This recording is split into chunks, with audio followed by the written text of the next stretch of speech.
I've been wanting to use this for such a long time. Might as well do so now.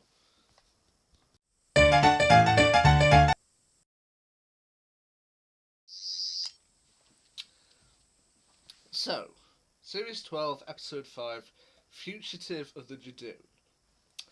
This is probably the maddest episode of Doctor Who I have seen for a long time, but I mean mad in all the best ways.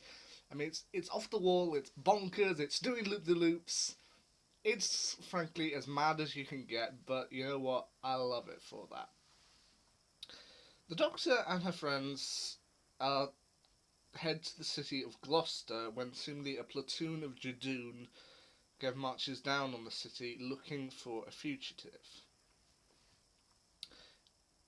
However, they find that the Judoon are chasing a seemingly random human couple of Ruth Clayton and her husband Lee. A couple who, at least in the Doctor's reading, appear to be completely human. So she doesn't quite know why the Judoon are chasing them. There's even thoughts that maybe it's down to a piece of alien technology that they have inside of a piece of jewellery and the like. But actually, I'll say that part. Now, what makes this episode particularly mad? Well, for a start, you've got the Judoon, who I'm frankly thrilled to see back in Doctor Who, or at least back in a main conflict role.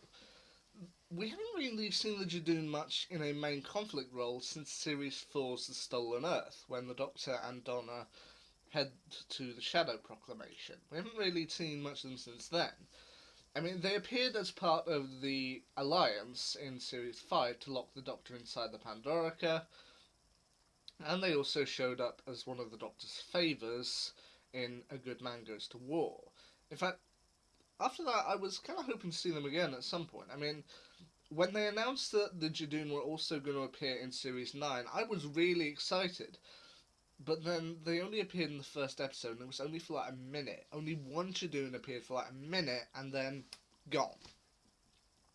I will admit that left me feeling slightly disappointed. So to see them once again back in a main conflict role, that to me is brilliant.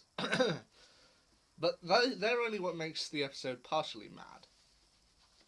Then, seemingly early on, Graham is teleported away and wakes up on a spaceship. And I thought to myself, okay, he's been teleported to the Judoon ship. They're going to hold him hostage until the situation's over. Okay. But then a familiar voice begins to ring over the intercom. And when I heard that voice, I was just like, wait, really? Really? He's coming back? And then he rematerializes right in the middle of the room. John Barrowman is back as Captain Jack Harkness.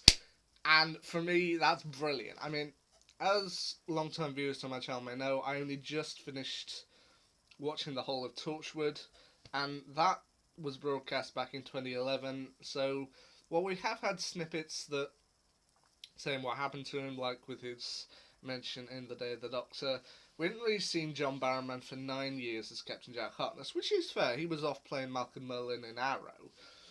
But now that Arrow's coming to an end, and he's back here as Captain Jack Harkness, and frankly, it's brilliant. I mean, in the episode, I wouldn't.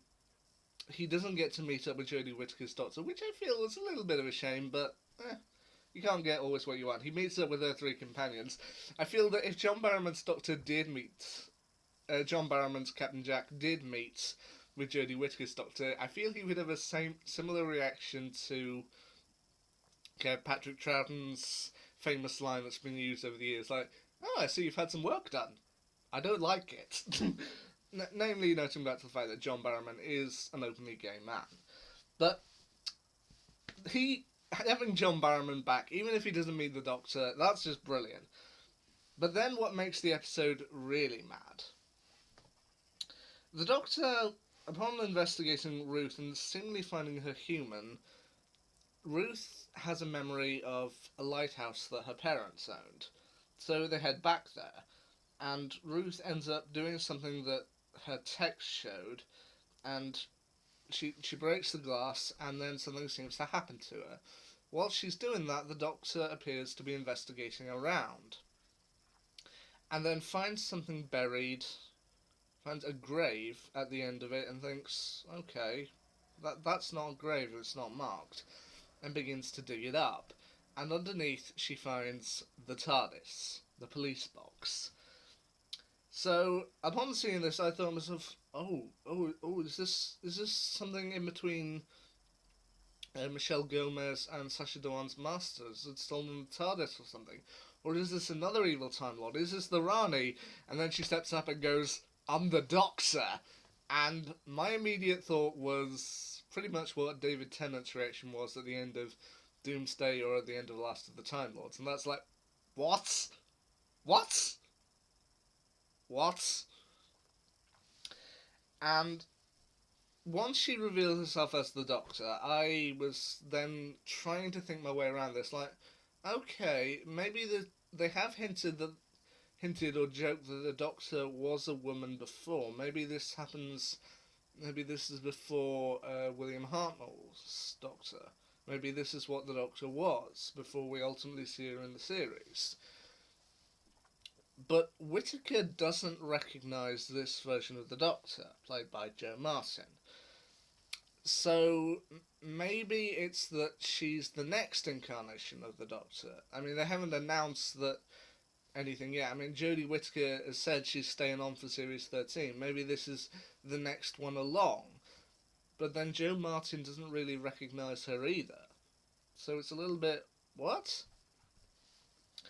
It turns out that a woman has, I can't remember the name at this specific moment, but she and this version of the Doctor are seemingly from a version of time where Gallifrey is still there, whereas according to Jodie Whittaker's Doctor and Sacha Dhawan's Master, as we saw earlier in the series, at this point Gallifrey has once again been destroyed, but for them Gallifrey is still there, so it's kind of like an alternate timeline, alternate universe thing where they're two different things that exist at once, and it's quite a jumble to wrap your head around.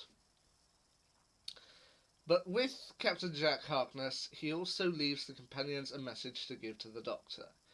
Beware the lone Cyberman. Do not give it what it wants.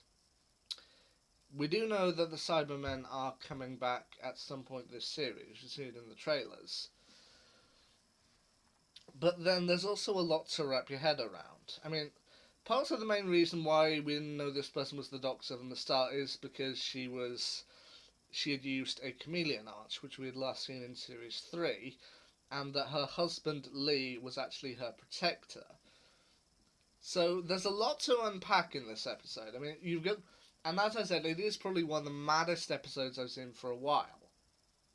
You got the Judoon marching down on the city of Gloucester, the return of John Barrowman as Captain Jack Harkness, and the fact that we've got another alternate version of the Doctor to unpack.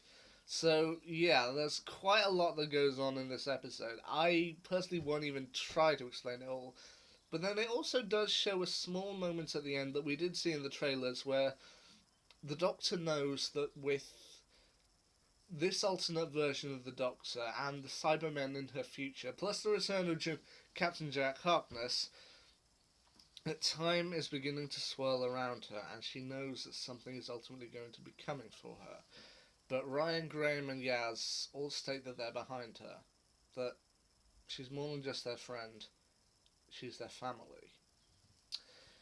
Now, whether that's going to be true in the long run, as reports have been coming up that Tosin Cole has got a big role in an upcoming American series, so whether they're going to stick around, we'll have to wait and see.